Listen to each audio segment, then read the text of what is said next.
Price the Lord. ஜெபம் செய்வோம்.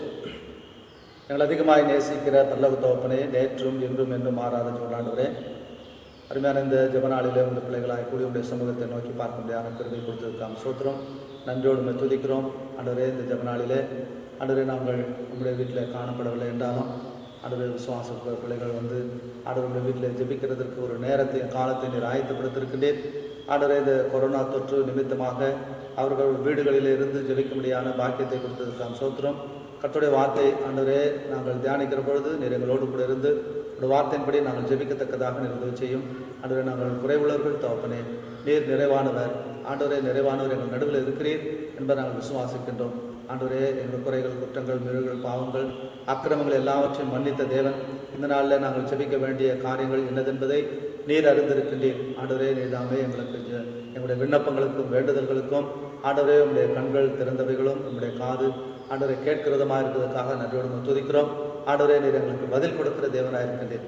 என்னை நோக்கி கூப்பிடுங்கள், அப்பொழுது நான் உங்களுக்கு மறு உத்தரவு கொடுத்து நீங்கள் அறியாததும் எட்டாவதுமான பெரிய காரியங்களை செய்வேன் என்று சொன்ன தேவன், இந்த நாளில் நாங்கள் நோக்கி பார்க்க வந்திருக்கின்றோம்.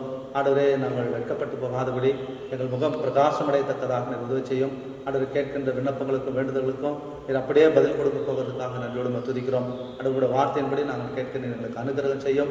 இந்த பொல்லாத சூழ்நிலையில் அந்த கொரோனா தொற்று உலகம் முழுவதும் பரவி கொண்டிருக்கிறது. விசேஷமாக இங்கே தமிழ்நாட்டில் அநேகமாக பரவி கொண்டிருக்கிறது. சென்னை, திருவள்ளூர், காஞ்சிபுரம், செங்கல்பட்டு ஆண்டவரே, இந்த இடங்களிலே காணப்படுகின்ற ஆண்டவர் தொற்று அதிகமாக இருக்கிறது. தகப்பனே, நீர்தாமே அதை கட்டுப்படுத்த முடியாத கட்டுக்குள்ளாக நீர் கொண்டு வரும். காற்றையும் கடலையும் அதற்றின தேவன், ஆண்டவரே மட்டும் வா மிஞ்சி வராது என்று சொல்லி கடலுக்கு மணலை கரையாக வைத்த தேவன், அதனால கூட கர்த்தாவே அவை மிஞ்சி போகாதபடி ஆண்டவர் அதற்காக பிரயாசப்படுகிற மருத்துவர்கள், ஆண்டவரே கர்த்தாவே அரசாங்கத்தில் காணப்படுகிற ஒவ்வொருவருக்காக நாங்கள் நினைவு கொண்டு ஜெபிக்கின்றோம். நீதாமே இதை கட்டுக்குள்ளாக கொண்டு வரும்படி இந்த சமூகத்தை நாங்கள் நோக்கி பார்க்கிறோம். சபைக்காகவும் சபையுடைய விசுவாச குடும்பங்களுக்காகவும் அதனால் நாங்கள் ஜெபிக்கின்றோம். ஜெபமானது ஆண்டவரே ஒவ்வொரு விசுவாச குடும்பத்திலேயும் ஆண்டவரே உறுதியோடு உண்மை பற்றிக்கொண்டு உண்மை நோக்கி பார்க்க முடியாத கிருபை தாரும். ஆண்டவரே, பலவீனமாக இருக்கிறவர்களுக்காக நாங்கள் நினைவு கூர்ந்து ஜெபிக்கின்றோம். பலவீனத்தை விடுதலையாக்கும். ஆண்டவரே, சத்துரு கொண்டு வருகின்ற எல்லா சதிநாசமான திட்டங்களையும் தேவனை கர்த்தர் அப்புறப்படுத்தி உடைய நாமத்தை மயப்படுத்திக் கொள்ளும். பாடல் மூலமாக உடைய நாம் மகிமைப்படுவதாக. கேட்கின்ற உள்ளங்கள் ஆண்டவரே இன்னும் ஸ்திரமாய் உங்களுடைய கர்த்தாவே ஜீவியத்திலே காணப்படத்தக்கதாக உதவி செய்யும்.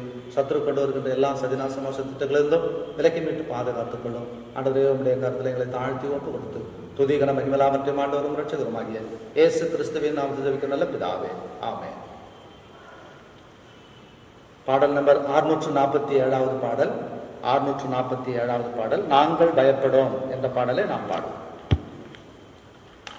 நாங்கள் பயப்படோம் என்றும் நாங்கள் பயப்படோம், எவ்வித தீங்கும் அணுகாதென்றார் இயேசு, எவ்வித தீங்கும் அணுகாதென்றார் இயேசு. நாங்கள் பயப்படோம் என்றும் நாங்கள் பயப்படோம், துரோகிகளாகிய நம்மை திவ்யமாய் ரட்சித்து, துரோகிகளாகிய நம்மை திவ்யமாய் ரட்சித்து, இரவும் பகலுமே காத்தாரு நம்மை, நாங்கள் பயப்படோம் என்றும் நாங்கள் பயப்படோம். சத்துரு சேனைகள் நம்மை மேற்கொள்ளவே முயன்றாலும், சத்துரு சேனைகள் நம்மை மேற்கொள்ளவே முயன்றாலும், நித்திய இயேசு பத்திரமாய் காப்பார், நாங்கள் பயப்படோம் என்றும் நாங்கள் பயப்படோம்.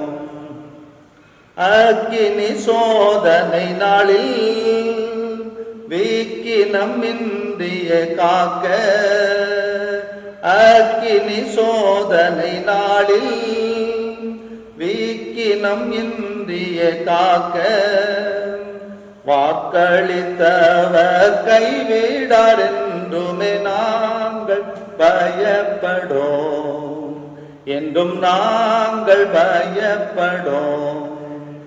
பலமுள்ள கர்த்தர் கரங்கள் வளையமாய் நம்மை சூழ்ந்து, பலமுள்ள கர்த்தர் கரங்கள் வளையமாய் நம்மை சூழ்ந்து, பலவிதமாய் நம்மை காப்பார் என்றுமே நாங்கள் பயப்படோம், என்றும் நாங்கள் பயப்படோம்.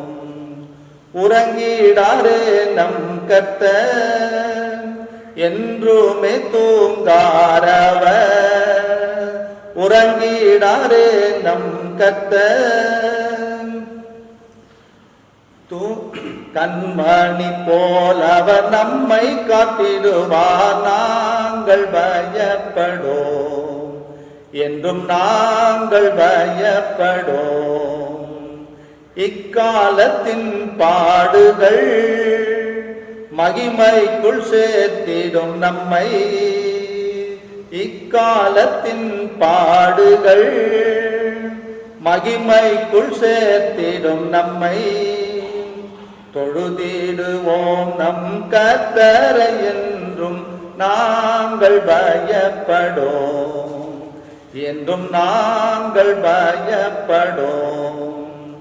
ஜீவிய கஷ்ட நஷ்டங்கள் நம்மை சுற்றி வளைத்தாலும், ஜீவிய கஷ்ட நஷ்டங்கள் நம்மை சுற்றி வளைத்தாலும், தேவன் அளித்த ஈவுகளை எண்ணி நாங்கள் பயப்படோம், என்றும் நாங்கள் பயப்படோம். எவ்வித தீங்கும் அணுகாதென்றார் இயேசு, எவ்வித தீங்கும் அணுகாதென்றார் இயேசு. நாங்கள் பயப்படோம், என்றும் நாங்கள் பயப்படோம். கர்த்தருக்குள் அருமையான சகோதர சகோதரிகளே, நாம் இன்றைக்கு கர்த்தருடைய வீட்டில் ஜெபிக்க வந்திருக்கின்றோம். கர்த்தருடைய வார்த்தை ஒருவேளை கர்த்தருடைய வீட்டிலிருந்து நாம் கேட்க முடியவில்லை என்றாலும் உங்களுக்கு செய்தி கொடுக்கப்படுகிறது. இந்த வார்த்தையை நீங்கள் வீடுகளில் தியானித்து அதன்படி நாம் ஜெபிக்க கர்த்தர் நமக்கு உதவி செய்வாராக. இன்றோடு 12 வாரங்கள் நாம் கர்த்தருடைய வீட்டில் காணப்படவில்லை. அநேக விசுவாசிகளுக்கு அது ரொம்ப பாரமாக இருக்கிறது. கவலை கஷ்டத்தோடு கூட நாம் காணப்படுகின்றோம். இருந்தாலும் நாம் தேசத்தின் சட்டங்களுக்கு நம்மை முழுவதுமாக ஒப்பு கொடுத்து நாம் தனித்து இருக்கப்பட்டு ஜபிக்கிறதும் நமக்கு நல்லது. இதனால் நாம் வீடுகளிலிருந்து நாம் ஜபிக்க போகிறோம். கர்த்தருடைய வார்த்தைக்காக 20ஆம் அதிகாரம் சங்கீதம் 20ஆம் அதிகாரம் 1-2 வசனங்களை நாம் வாசிக்க கேட்போம். சங்கீதம் 20 1-2 வசனங்களை வாசிக்க கேட்போம். ஆபத்து நாளிலே கர்த்தர் உமது ஜெபத்தை கேட்பாராக. யாக்கோபின் தேவனுடைய நாமம் உமக்கு உயர்ந்த அடைக்கலம் ஆவதாக. அவர் பரிசுத்த ஸ்தலத்திலிருந்து உமக்கு ஒத்தாசை அனுப்பி சியோனிலிருந்து உம்மை ஆதரிப்பாராக. கர்த்தர் தாமே இந்த வார்த்தை நமக்கு ஆசீர்வாதம் கொடுப்பாராக. சங்கீதம் 20 1-2 வசனங்களிலே நாம் வாசிக்கும் பொழுது, ஆபத்து நாளிலே கர்த்தர் உமது ஜெபத்தை கேட்பாராக. ஸோ இந்த ஆபத்து பல்லாங்கான சூழ்நிலைகள் வரும்பொழுது நாம் கர்த்தரை நோக்கி பார்க்கிறோம். வியாதிகள் வரும்பொழுது, பலவீனங்கள் வரும்பொழுது, பொல்லாத சூழ்நிலைகள் வரும்பொழுது அவைகள் தான் நமக்கு ஆபத்து என்று உணரப்படுகிறோம். இப்போ இன்றைக்கு தேசத்தில் ஒரு கொடியதான ஆபத்து அங்கே காணப்படுகிறது. ஸோ இந்த நேரத்தில் நாம் கர்த்தரை நோக்கி ஜெபிக்கிற பொழுது, யாக்கோபின் தேவன், நம்முடைய முற்பிதாக்களின் தேவன், ஆபிரகாம், ஈசாக்கு, யாக்கோபு என்னுடைய தேவனாகிய கர்த்தர், அவருடைய நாமம் மகத்துவமுள்ள நாமம்.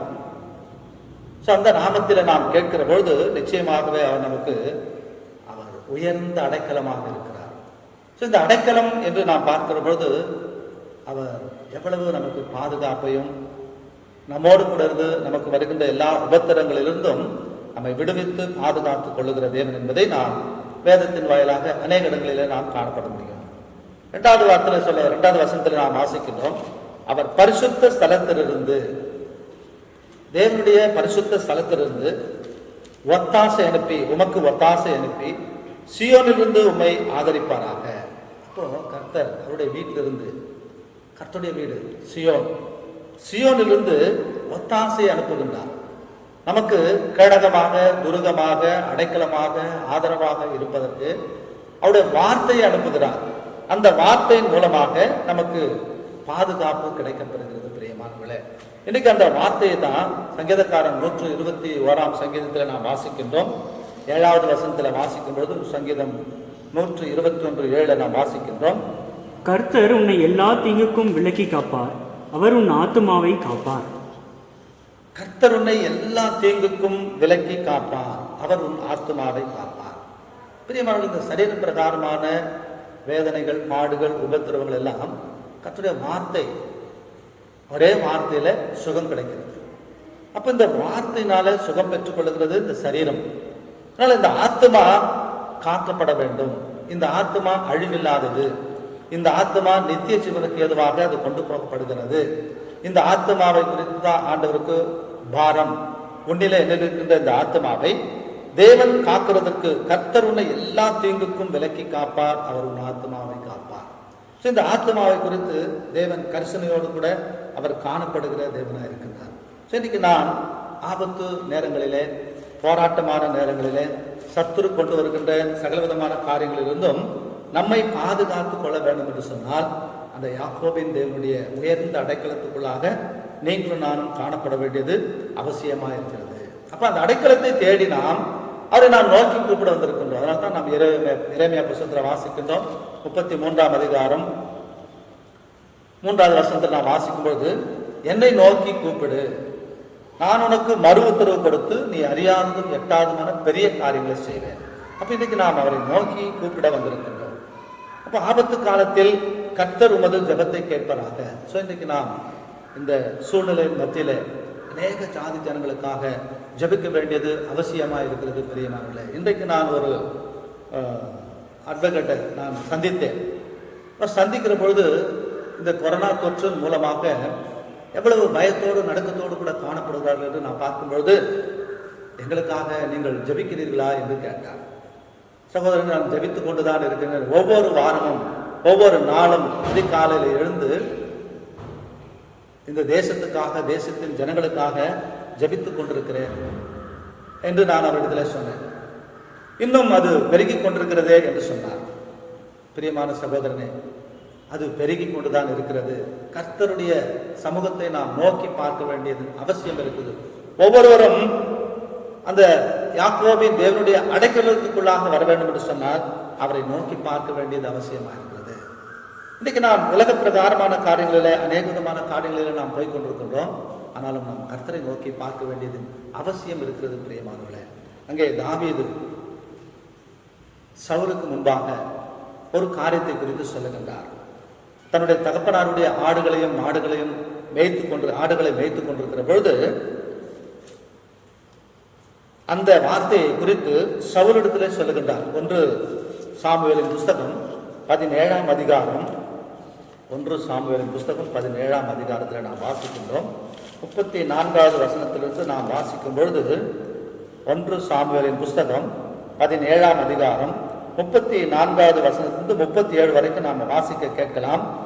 தாவீது சவுலை பார்த்து, உம்முடைய அடியான் என் தகப்பனுடைய ஆடுகளை மேய்த்து கொண்டிருந்த போது ஒரு விசை ஒரு சிங்கமும் ஒரு விசை ஒரு கரடியும் வந்து மந்தையில் இருக்கிற ஒரு ஆட்டை பிடித்து கொண்டது. நான் அதை தொடர்ந்து போய் அதை அடித்து அதை அதன் வாய்க்கு தப்புவித்தேன். அது என்மேல் பாய்ந்தபோது நான் அதன் தாடியை பிடித்து அதை அடித்து கொன்று போட்டேன். அந்த சிங்கத்தையும் அந்த கரடியையும் உம்முடைய அடியானாகிய நான் கொன்றேன். விருத்த சேதனமில்லாத இந்த பெலிஸ்தனும் அவைகளில் ஒன்றை போல இருப்பான். அவன் ஜீவனுள்ள தேவனுடைய சேனைகளை நிந்தித்தானே என்றான்.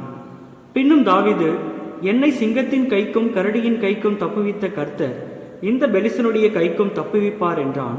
அப்பொழுது சவுல் தாவீதை பார்த்து, போ, கர்த்தர் உன்னோடே கூட இருப்பாராக என்றான். பிரியமானவர்களே, இந்த தாவீது ஆடுகளை மேய்த்துக் கொண்டிருந்த அந்த சிறிய இளைஞன் இப்பேற்பட்ட கோலியாத் என்கின்ற ஒரு அரக்கனை, போர் வீரனை சந்திப்பதற்கு முடியாதவனாக சவுல் நினைத்துக் கொண்டிருக்கின்றார்.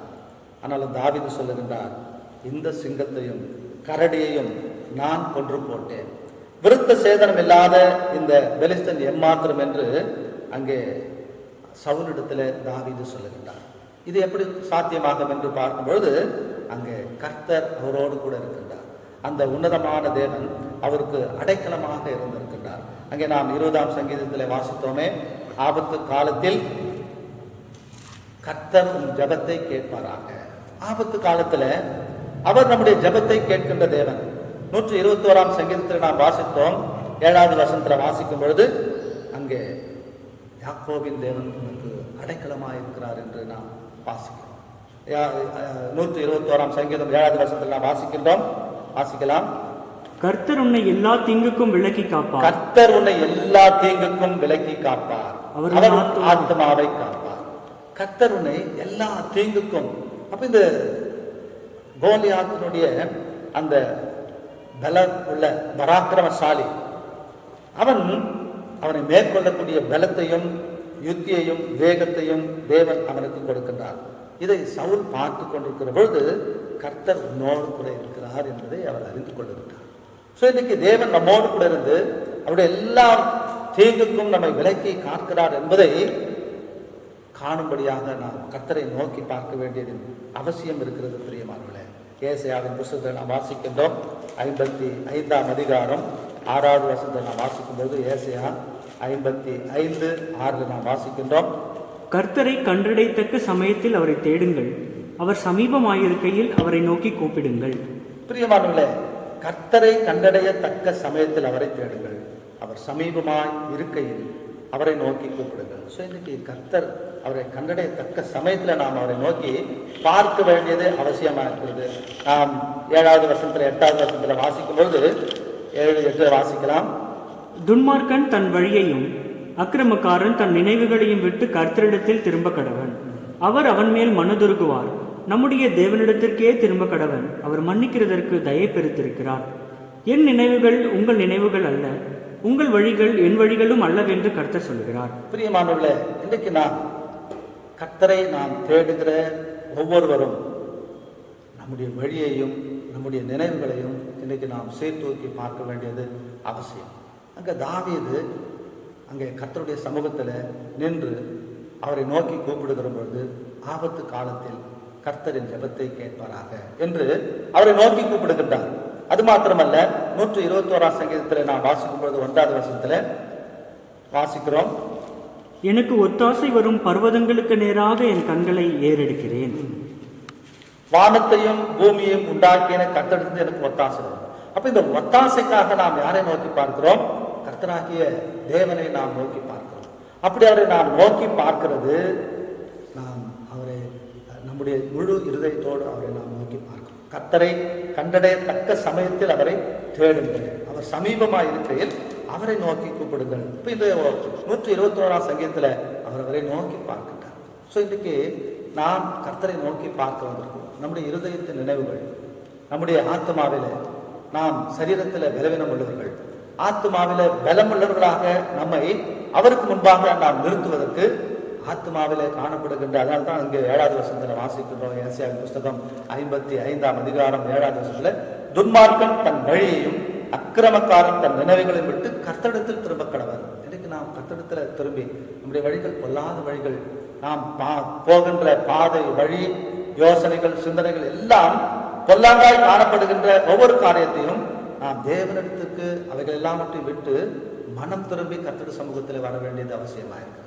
ஸோ இன்னைக்கு மனம் திரும்புவது எவ்வளவு அவசியம் என்று நாம் பார்க்கும் பொழுது ஆண்டவருடைய வார்த்தை 8வது வசனத்தில் வாசிக்கிறோம், என் நினைவுகள் உங்கள் நினைவுகள் அல்ல, உங்கள் வழிகள் என் வழிகளும் அல்லவென்று கர்த்தர் சொல்லுகின்றார். அப்ப இன்னைக்கு நாம் நம்முடைய வழியையும் நம்முடைய நினைவுகளையும் கர்த்தருக்கு முன்பாக கொண்டு வர வேண்டியது அவசியமாக இருக்கிறது. நீதிமொழிகள் புத்தகத்தில் வாசிக்கின்றோம். 5ஆம் அதிகாரம் 21வது வசனத்தில் நாம் வாசிக்கும் பொழுது நீதிமொழிகள் 5:21 வாசிக்கின்றோம், மனுஷனுடைய வழிகள் கர்த்தரின் கண்களுக்கு முன்பாக இருக்கிறது, அவனுடைய வழிகள் எல்லாவற்றையும் அவர் சீர்தூக்கி பார்க்கிறார். மனுஷனுடைய வழிகள் கர்த்தருக்கு முன்பாக இருக்கிறது. இப்போ மனுஷனுடைய வழிகள் கர்த்தரின் கண்களுக்கு முன்பாக இருக்கிறது. ஸோ இன்னைக்கு நாம் அங்கிருந்து தப்பித்துக் கொள்ளவே முடியாது. ஏனென்று சொன்னால் அவர் ஒவ்வொரு நேரமும் நம்மை பார்க்கிற தேவனாக இருக்கிறார். ஸோ இன்னைக்கு நாம் ஜெபிக்க வந்திருக்கின்றோம். நம்முடைய இருதயம், நம்முடைய சிந்தனைகள், நம்முடைய பார்வைகள், நம்முடைய நடக்கைகள் இன்னைக்கு காலை முதல் இம்பட்டமாக நாம் அவரோடு கூட கர்த்தருடைய வார்த்தைக்கு அல்லது நாம் வெளியில போய் வந்த காரியங்கள் எல்லாவற்றையும் அவர் அறிந்திருக்கின்றார். ஸோ இன்னைக்கு நாம் துன்மார்க்கமான வழிகள் ஒருவேளை நம்மிடத்திலிருந்து நாம் இன்றைக்கு கர்த்தருடைய சமூகத்தில் நாம் நோக்கி பார்ப்போம் என்று சொன்னால், இன்றைக்கு அந்த வழியெல்லாம் நாம் விட்டு திரும்ப வேண்டியது அவசியமாக இருக்கிறது. துன்மார்க்கன் தன் வழியையும் அக்கிரமக்காரன் தன் நினைவுகளையும் விட்டு கர்த்தரிடத்தில் திரும்ப கடவன். அப்போ இன்றைக்கு நாம் அக்கிரமமான காரியங்கள் துன்மார்க்கமான காரியங்களோடு கூட நாம் இன்றைக்கு ஜெபிப்போம் என்று சொன்னால், அதனால் அந்த ஜெபங்கள் ஏறெடுக்கப்படவே முடியாது. ஸோ இன்றைக்கு நாம் கர்த்தருடைய வழியில நின்று அவரை நாம் நோக்கி பார்க்கிறவர்களாக காணப்பட வேண்டியது அவசியமாக இருக்கிறது. சங்கீதம் 1:6 வாசிக்கின்றோம், கர்த்தர் நீதிமான்களின் வழியை அறிந்திருக்கிறார். இன்றைக்கு நம்முடைய ஜபிக்க வந்திருக்கின்ற நீங்களும் நானும் நம்முடைய இருதயத்தை கர்த்தருடைய சமூகத்துக்கு முன்பாக உண்மையான யதார்த்தமான நிலைமையில கொண்டு வந்து நிறுத்த வேண்டியது அவசியமாக இருக்கிறது. அப்ப அந்த வழிகளை அவர் சீர்தூக்கி பார்க்கிற தேவனாக இருக்கின்றார். நீதிமொழிகள் புத்தகத்தில் வாசிக்கின்றோம் 14ஆம் அதிகாரம் 12வது வசனத்தில் நாம் வாசிக்கும் பொழுது அங்கே கர்த்தருடைய வார்த்தை என்ன சொல்லுகிறது? மனுஷனுக்கு செம்மையாய் தோன்றுகிற வழிகள் உண்டு.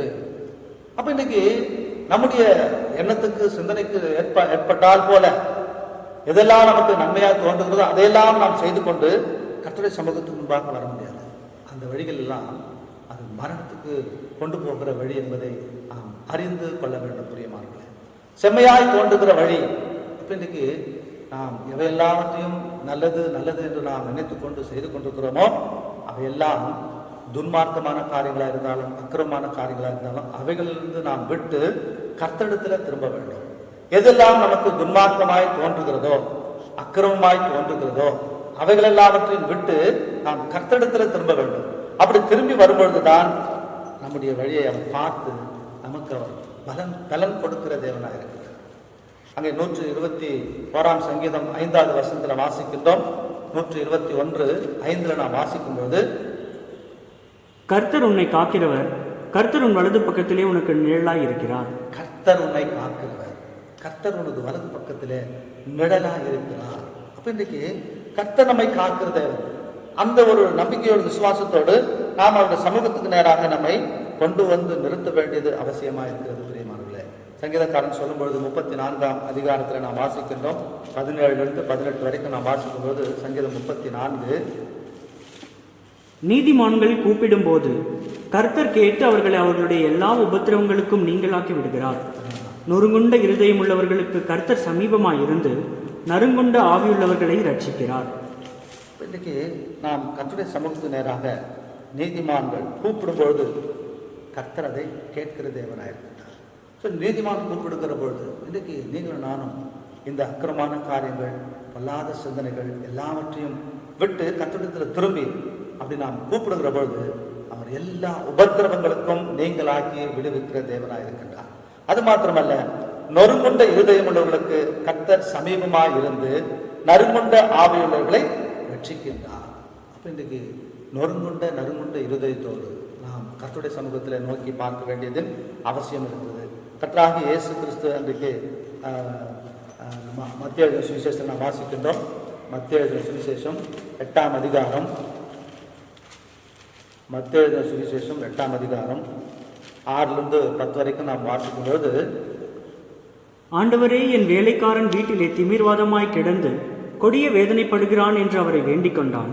அதற்கு இயேசு, நான் வந்து அவனை சொஸ்தமாக்குவேன் என்றார்.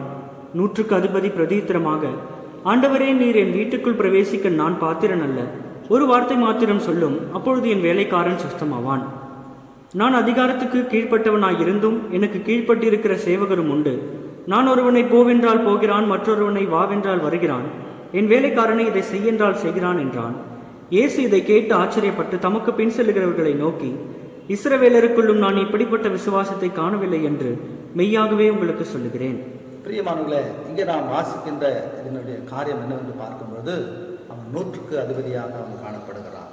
அவன் 100க்கு அதிபதியாக காணப்படுகின்ற அவனுடைய வேலைக்காரன் திமிர்வாதமாய் கிடந்து கொடிய வேதனைப்படுகின்றான். அப்படிப்பட்ட மனுஷனத்தில் ஆண்டவர் வந்து நான் வந்து அவனை சொஸ்தமாக்குவேன் என்று சொல்லுகின்றான். ஆனால் அந்த 100க்கு அதிபதியோ கர்த்தருடைய சமூகத்துக்கு நேராக, நீர் என்னுடைய வீட்டுக்குள் பிரவேசிப்பதற்கு நான் பாத்திரன் அல்ல. இதான் பிரியமானவர்களே, நறுங்குண்ட இருதயத்தோடு நாம் கர்த்தரை நோக்கி பார்க்கிறது, நம்முடைய வழிகளை நாம் சீர்தூக்கி பார்க்கிறது. மனுஷனுக்கு செம்மையாய் தோன்றுகிற வழிகள் அநேகம் உண்டு. ஆனாலும் கர்த்தருடைய வழியிலே கர்த்தரை நாம் நோக்கி பார்ப்பதற்கு நீங்களும் நானும் தகுதி உள்ளவர்களாக இருக்கிறோமா? அப்ப 100க்கு அதிபதி 8வது வசனத்துல வாசிக்கிறோம். 100க்கு அதிபதி பிரதியுத்தரமாக, ஆண்டவரே, நீர் என் வீட்டுக்குள் பிரவேசிக்க நான் பாத்திரன் அல்ல, ஒரு வார்த்தை மாத்திரம் சொல்லும், அப்பொழுது என் வேலைக்காரன் சுஸ்தமாவான். இவருடைய வார்த்தையில சரீர பிரகாரமான வியாதி பலவீனங்களுக்கு வார்த்தையில வல்லமை உண்டு. பிரியமானவர்களே, இன்னைக்கு நம்முடைய ஆத்மா அது பலவீனப்பட்டிருக்கிற பொழுது நாம் ஆத்மாவில பலம் உள்ளவர்களாய் காணப்பட வேண்டும் என்று சொன்னார். நொறுங்குண்ட இருதயத்தோடு கர்த்தருடைய சமூகத்தில் திரும்ப வேண்டியது அவசியமாக இருக்கிறது. துன்மார்க்கன் தன் வழியையும் அக்கிரமக்காரன் தன் நினைவுகளை விட்டு கர்த்தரிடத்தில் திரும்ப கடவன். இன்றைக்கு நம்முடைய வாழ்க்கையில காணப்படுகின்ற கர்த்தருக்கு விரோதமான காரியங்கள், மற்றவர்களுக்கு நாம் தீய எண்ணங்களை சிந்தித்து அவர்களுடைய வாழ்க்கைக்கு இல்லாத அல்லது அவருடைய வழிகளுக்கு நாம் இடைஞ்சலாய் இருக்கிற காரியங்கள் எதுவாக இருந்தாலும் சரி, அதை நாம் எடுத்து போட்டு கர்த்தருடைய சமூகத்துல திரும்ப வேண்டியதின் அவசியத்தை இன்றைக்கு நமக்கு ஆண்டவர் நமக்கு உணர்த்தி காட்டுறார். அது மாத்திரமல்ல, இங்க நாம் வாசிக்கின்றோம் அதே 8ஆம் அதிகாரம் 13வது வசனத்தில் நாம் வாசிக்கும் பொழுது, பின்பு இயேசு 100க்கு அதிபதியை நோக்கி, நீ போகலாம், நீ விசுவாசத்தபடியே உனக்கு ஆகக்கடுவது என்றார். அந்த நாழிகையிலே அவன் வேலைக்காரன் சுஸ்தமானான். அந்த நாழிகையிலே அவனுடைய வேலைக்காரன் சுஸ்தமானான். பிரியமானவர்களே, 100க்கு அதிபதியுடைய விசுவாசம், அவனுடைய மனம் திரும்புதல், அவனுடைய தாழ்மை, கர்த்தராகிய இயேசு கிறிஸ்துவினிடத்துல அவரோடு கூட நான் நின்று பேசவோ அவர்களுடைய வீட்டுக்குள் வருவதற்கு நான் தகுதியற்றவன் என்பதை உணர்ந்தவனாக கர்த்தருடைய சமூகத்தை அவன் நோக்கி பார்க்கிறான். அப்போ கர்த்தர் சமீபமாக இருக்கையில் அவரை நோக்கி கூப்பிடுங்கள் என்று சொல்லப்பட்ட அந்த வார்த்தை எவ்வளவு உண்மையா இருக்கிறது. இன்னைக்கு அவரை நோக்கி அவர் கூப்பிட்டதுனால, நீ போகலாம், நீ விசுவாசித்தபடியே உனக்கு ஆக கடவுது என்றார். பிரியமானவர்களே, இன்னைக்கு நீங்களும் நானும் அவர் சமீபமா இருக்கிறார். அவர் நம்மோடு கூட இருக்கின்றார். அவர் நேற்றும் இன்றும் என்றும் மாறாதவர். அப்படிப்பட்ட தேவனிடத்துல நாம் அவரை நோக்கி கூப்பிடுகிற பொழுது நிச்சயமாக அவருடைய ஜெபத்தை கேட்கிற தேவனாக இருக்கின்றார். இன்னொரு காரியத்தை குறித்து நாம் வாசிக்கலாம். மார்க் எழுதின சுவிசேஷம் 2ஆம் அதிகாரத்தில் நாம் வாசிக்கின்றோம். மார்க் எழுதின சுவிசேஷம் 2ஆம் அதிகாரம். அங்கே ஒரு திமிர்வாதனக்காரனை கர்த்தருடைய சமூகத்துக்கு நேராக அவர்கள் கொண்டு வருகின்றார்கள். அப்படி கொண்டு வருகின்ற அந்த திமிர்வாதக்காரன் விசுவாசத்தோடு 4 பேர் சுமந்து கொண்டு வந்து கூரையை பிரித்து அது நடுவாக இருக்கின்றார்கள். ஏன் கூரையை பிரித்து நடுவாக இருக்க வேண்டும்? அவ்வளவு ஜன கூட்டம் மத்தியிலே அவனை கொண்டு போக முடியாத சூழ்நிலையில, பிரியமானவர்களே, அவர்களுடைய விசுவாசத்தை கண்டு அவனுடைய பலவீனத்தை ஆண்டவர் சொஸ்தப்படுத்துகின்றார். வாசிக்கலாம். 2ஆம் அதிகாரம் 4லிருந்து நாம் வாசிக்கும் பொழுது, ஜன கூட்டத்தின் நிமித்தம் அவருக்கு சமீபமாய் சேரக்கூடாமல் அவர் இருந்த வீட்டின் மேற்கூரையை பிரித்து திறப்பாக்கி திமிர்வாதக்காரன் கிடக்கிற படுக்கையை இறக்கினார்கள். இயேசு அவர்கள் விசுவாசத்தை கண்டு திமிர்வாதக்காரனை நோக்கி, மகனே, உன் பாவங்கள் உனக்கு மன்னிக்கப்பட்டது என்றார். மகனே, உன் பாவங்கள் உனக்கு மன்னிக்கப்பட்டது. ஆனால் இந்த பாவங்களை மன்னிக்கிறதுக்கு யார் இவருக்கு அதிகாரம் கொடுத்தார் என்று அங்கே கூடியிருந்த அநேகருடைய எண்ணங்கள், சிந்தனைகள் இப்படியாய் காணப்படுகிறது. இந்த சிந்தனைகளை தான் அவர் அறிந்திருக்கின்றார். துன்மார்க்கன் தன் நினைவுகளையும் அக்கிரமக்காரன் அவனுடைய காரியங்களையும் விட்டு கர்த்தரிடத்தில் திரும்ப கடவுள். அப்ப இன்னைக்கு இப்படிப்பட்ட எண்ணங்களோடு கூட நாம் கர்த்தருடைய சமூகத்தில் இருக்கும் பொழுது நம்முடைய பாவங்கள் மன்னிக்கப்பட முடியாது, நம்முடைய வியாதிகள் பலவீனங்கள் எதுவும் சுஸ்தமாக்கப்பட முடியாது. ஸோ இன்றைக்கு பாவங்களை மன்னிக்கிறதுக்கு, இப்படிப்பட்ட பொல்லாத காரியங்களிலிருந்து நம்மை விடுப்பதற்கு தாவீது சொல்லுகிறது விண்ணமாக, ஆபத்து காலத்தில் கர்த்தரினுடைய ஜெபத்தை கேட்பராக என்று அவரை நோக்கி பார்க்கிற பொழுதுதான் இந்த காரியங்கள் எல்லாவற்றையும் தேவர் அவருக்கு வாய்க்க செய்கின்றார். ஸோ இன்னைக்கு நீங்களும் நானும் இப்படிப்பட்ட சூழ்நிலையில கர்த்தருடைய சமூகத்தை நாம் நோக்கி பார்க்க வேண்டியது அவசியம் இருக்கிறது. பிரியமானவர்களே, 7ஆம் வசனத்துல மார்க் எழுதின சுவிசேஷம் 2ஆம் அதிகாரம் 7வது வசனத்துல நாம் வாசிக்கும் பொழுது அந்த காரியங்களை குறித்து நாம் அவருடைய பாவங்களை மன்னிக்கிறதற்கு யார் என்று இங்கு கேட்கிற காரியத்தை நாம் இங்கு வாசிக்கலாம். இவன் இப்படி தேவதூஷணம் சொல்லுகிறது என்ன? தேவன் ஒருவரே அன்றி பாவங்களை மன்னித்துக்கத்தக்கவர் யார் என்று தங்கள் இருதயங்களில் சிந்தித்துக் கொண்டிருந்தார்கள். இருதயங்களில் இப்படிப்பட்ட எண்ணங்களை கொண்டிருந்தார்கள். ஸோ இந்த இருதயத்தை தான் ஆண்டவரோட என்ன சொல்றாருன்னா, இந்த இருதயங்கள் திருப்பப்பட வேண்டும். இந்த திருக்கான இருதயங்கள், மனுஷனுடைய இருதயங்கள் பொல்லாதவைகள் இருக்கிறது என்பதை கண்டு இப்படிப்பட்ட இருதயங்களிலிருந்து அவர்கள் திரும்ப வேண்டும், அந்த விசுவாசத்துக்குள்ளாக அவர்கள் காணப்பட வேண்டும் என்று சொல்லிதான் 9வது வசனத்தில் சொல்றார், உன் பாவங்கள் உனக்கு மன்னிக்கப்பட்டது என்று சொல்வதோ, எழுந்து உன் படுக்கை எடுத்துக்கொண்டு நட என்று சொல்வதோ எது எளியது என்று சொல்லி அவன் உன் படுக்கை எடுத்துக்கொண்டு நட என்று சொல்லுகின்றார். பிரியமானவர்களே, அவன் படுக்கை எடுத்துக்கொண்டு அவன் கடந்து போகிறான். ஸோ இன்றைக்கு எப்பேற்பட்ட வியாதி, பலவீனங்கள், ஆபத்து, சூறாவளி போன்ற காரியங்கள் நமக்கு எதிரிட்டு வந்தாலும், சத்துரு கொண்டு வந்தாலும், அவைகள் எல்லாவற்றிலிருந்து விடுவிக்கின்ற தேவன் நம்மோடு கூட இருக்கிறார் என்பதை நாம் மறந்து போகவே கூடாது. ஏனென்று சொன்னால், அங்கே 10வது வசனத்தில் நாம் வாசிக்கின்றோம், பூமியிலே பாவங்களை மன்னிக்க மனுஷகுமாரனுக்கு அதிகாரம் உண்டென்பதை நீங்கள் அறிய வேண்டும் என்று சொல்லி திமிர்பாரக்காரனை நோக்கி, நீ எழுந்து உன் படுக்கை எடுத்துக்கொண்டு உன் வீட்டுக்கு போய் என்று சொன்னார்.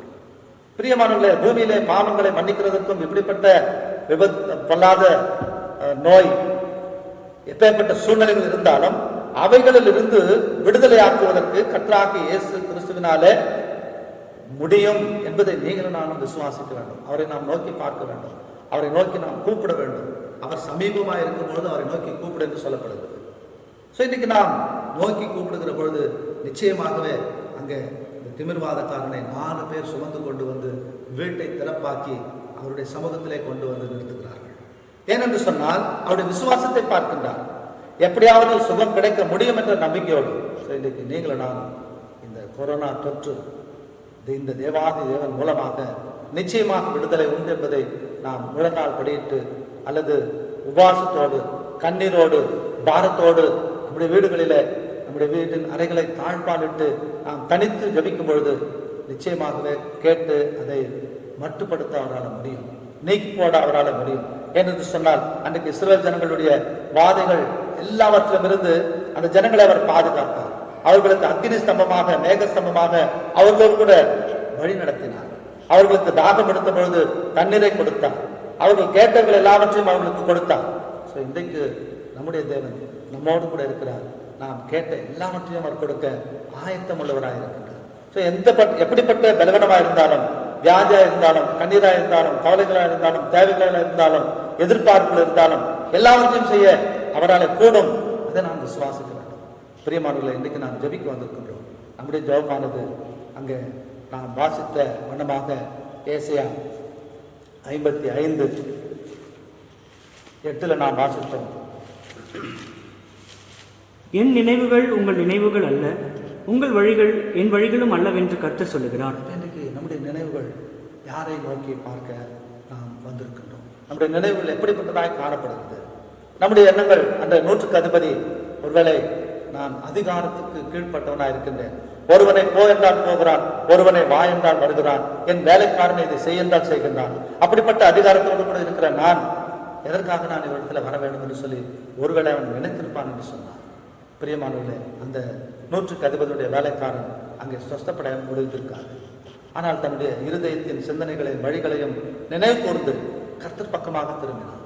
ஆண்டவரே, நீர் என் வீட்டுக்குள் பிரவேசிக்க நான் பாத்திரம் அல்ல, என்னுடைய தகுதி அல்ல, என்னுடைய மேன்மை அல்ல, நான் அதிகாரத்துக்கு கீழ்ப்பட்டவனாக இருந்தும் நீர் என்னுடைய வீட்டுக்குள் பிரவேசிக்க நான் தகுதியற்றவன் என்று சொல்லி கர்த்தருடைய பக்கமாக அவன் திரும்பினதுனால அவனுடைய இருதயத்தின் நினைவுகளை, அவனுடைய வழிகளை எல்லாம் கர்த்தர் அறிந்திருக்கின்றார். இன்றைக்கு நீதிமானுடைய வழியை கர்த்தர் அறிந்திருக்கிறார். கர்த்தர் நீதிமான்களின் வழியை அறிந்திருக்கின்றார் என்று சொல்லப்படுகிறது. துன்மார்க்கரின் வழியோ அழியும், நீதிமான்களின் வழியை கர்த்தர் அறிந்திருக்கிறார். இன்றைக்கு நம்முடைய இருதயமானது பொல்லாத சிந்தனைகள், பார்வைகள், பேச்சு, நடக்கைகள், உடைகள் அல்லது சகல காரியங்களிலும் நாம் கர்த்தருக்கு பிரியமானவர்களாக நாம் நடந்து கொள்கிறோமா என்பதை நாம் ஆராய்ந்து பார்த்து ஜெபிக்க வேண்டியது அவசியமாக இருக்கிறது. பிரியமானவர்களே, நேற்று தினத்தில் கர்த்தர் ஒரு வார்த்தை எனக்கு கொடுத்தார். 1 தீமோத்தேயுவின் புஸ்தகத்தை நாம் வாசிக்கின்றோம். 1 தீமோத்தேயு புஸ்தகம் 5ஆம் அதிகாரம். 1 தீமோத்தேயு 5ஆம் அதிகாரம் 1 5 வசனங்கள் வரைக்கும் நாம் வாசிக்க கேட்டு இதனுடைய காரியங்கள் என்னவா இருக்கிறது என்பதை ஆராய்ந்து பார்த்து நாம் ஜெபிக்க ஆண்டவர் நமக்கு உதவி செய்வார்கள். 1 தீமோத்தேயு 5ஆம் அதிகாரம் 1 முதல் 5 வசனங்கள் வரைக்கும் நாம் வாசித்து நாம் ஜெபிக்க போகிறோம். இந்த காரியங்களுக்கு கர்த்தர் உதவி செய்யும்படி நாம் தொடர்ந்து ஜெப நிலையில் இருக்க ஆண்டவர் நமக்கு உதவி செய்வாராக. முதிர் வயதுள்ளவனை கடிந்து கொள்ளாமல் அவனை தகப்பனைப் போலவும், பாலிய புருஷரை சகோதரரைப் போலவும், முதிர் வயதுள்ள ஸ்திரீகளை தாய்களைப் போலவும், பாலிய ஸ்திரீகளை எல்லா கற்புடன் சகோதரிகளைப் போலவும் பாவித்து புத்தி சொல்லு. உத்தம விதவைகளாகிய விதவைகளை கனம் பண்ணு. விதவையானவளுக்கு பிள்ளைகளாவது பேரன் பேத்திகளாவது இருந்தால் இவர்கள் முதலாவது தங்கள் சொந்த குடும்பத்தை தேவபக்தியாய் விசாரித்து பெற்றார் செய்த நன்மைகளுக்கு பதில் நன்மைகளை செய்ய கற்றுக்கொள்ள கடவர்கள். அது நன்மையும் தேவனுக்கு முன்பாக பிரியமுமாயிருக்கிறது. உத்தம விதவையாயிருந்து தனிமையாயிருக்கிறவள் தேவனிடத்தில் நம்பிக்கையுள்ளவளாய் இரவும் பகலும் வேண்டுதலினாலும் ஜெபங்களினாலும் நிலைத்திருப்பாள். பிரியமானவர்களே, கர்த்தர் இந்த காரியத்தை அங்கே முதிர் வயதுள்ளவனை கடிந்து கொள்ளாமல் அவனை தகப்பனை போல, பாலிய புருஷரை போல, சகோதரை போலவும் என்று இங்கே அப்போஸ்தலனாகிய பவுல் தீமோத்தேயுவுக்கு அங்கே ஒப்பு கொடுத்த அந்த காரியங்கள் எல்லாவற்றையும், இதை நீ உண்மையுள்ளவனாய் இருக்க வேண்டும், உத்தமனாய் நடந்து கொள்ள வேண்டும் என்று சொல்லி அங்கே அநேக காரியங்களை குறித்து சொல்லுகின்றார். 3வது வசனத்தில் நான் வாசிக்கும் போது, உத்தம விதவைகளாகிய விதவைகளை கனம் பண்ணு. அப்போ விதவைகளாகிய விதவைகளை, உத்தம விதவைகளாகிய விதவைகளை கனம் பண்ணு. அப்போ கனம் பண்ணுகிற காரியத்தில் நாம் எவ்வளவு தூரம் உண்மை உள்ளவர்களாக இருக்கிறோம், அதை குறித்து நம்முடைய சிந்தனைகள் என்ன என்பதை நாம் ஆராய்ந்து பார்த்து இந்த நாளிலே நாம் ஜெபிக்க கர்த்தர் நமக்கு உதவி செய்வதாக.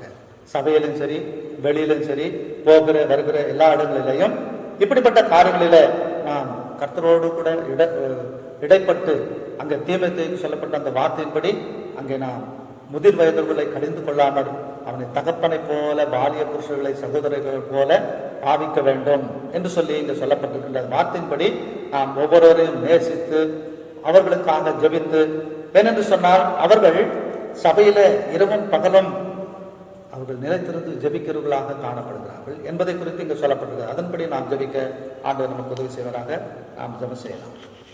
கர்த்தருக்குள் அருமையான சகோதர சகோதரிகளே, நாம் இன்றைக்கு ஜெபிக்க போகிறோம். நாம் கேட்ட வார்த்தையின்படி நாம் ஜெபிக்க வேண்டியது அவசியம்.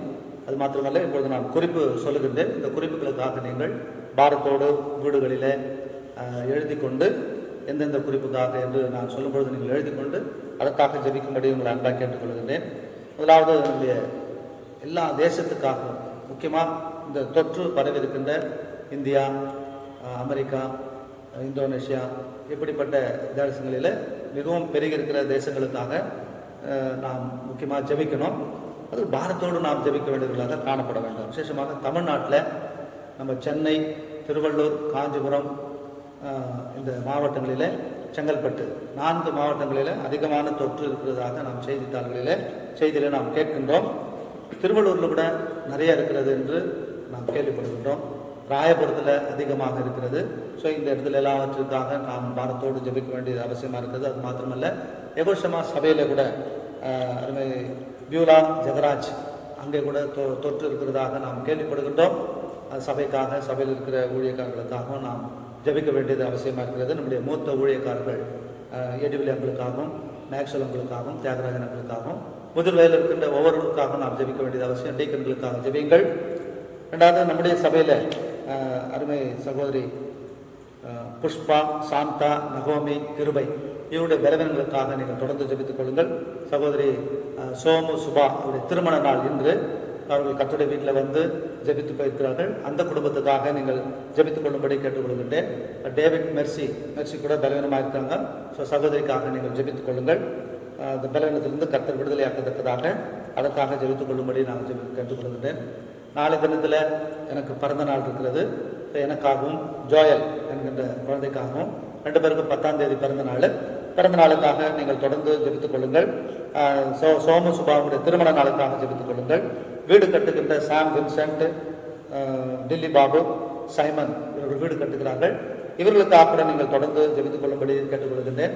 12ஆம் தேதி உதயகுமார் சாரால் அவருடைய திருமண நாளுக்காக நீங்கள் ஜெபித்துக் கொள்ளும்படி உங்களை அன்பாக கேட்டுக்கொள்கின்றேன். இந்த காரியங்களிலே நீங்கள் உங்கள் வீடுகளிலே இதை எழுதி வைத்துக் கொண்டு ஜெபிக்கும்படி உங்களை அன்பாக கேட்டுக்கொண்டு இப்போ ஜெபம் செய்யலாம். உங்கள் அதிகமாக நேசிக்கிற பல்லவ தகப்பனே, நேற்றும் இன்றும் என்றும் மாறாத ஜீவன ஆண்டவரே, அருமையான இந்த நாளிலே, ஜெப நாளிலே உங்களுடைய வீட்டை நாங்கள் நோக்கி பார்க்க வந்திருக்கின்றோம். ஆபத்து காலத்தில் கர்த்தர் என்று ஜெபத்தை கேட்பாராக என்று தாவீது சொல்லுகின்றார். அநேக விதமான சூழ்நிலைகள் மத்தியிலே, ஆபத்துகள் மத்தியிலே, போராட்டத்தின் மத்தியிலே ஆண்டவரே நிற்கிற பொழுது நீர் அவர்களுக்கு பலனை கொடுத்தீர். ஆண்டவரே கர்த்தாவே, அந்த பெலிஸ்தனுடைய மத்தியிலே அவன் போர் வீரனாக இருக்கின்றார். ஆண்டவரே, அவரை மேற்கொள்ளக்கூடிய பலன் இல்லை. ஆனாலும் நீர் அவரோடு கூட இருந்து அந்த கவன் கல்லின் மூலமாக ஆண்டவரே இந்த யுத்தத்தை செய்து முடித்தவர் நீர் என்பதை விசுவாசிக்கத்தக்கதாக அன்றைக்கு இருந்த எல்லா ஜனங்கள் மத்தியிலும் நீர் அவருடைய நாமத்தை மையப்படுத்தி கொண்டதற்காக சோத்திரம்.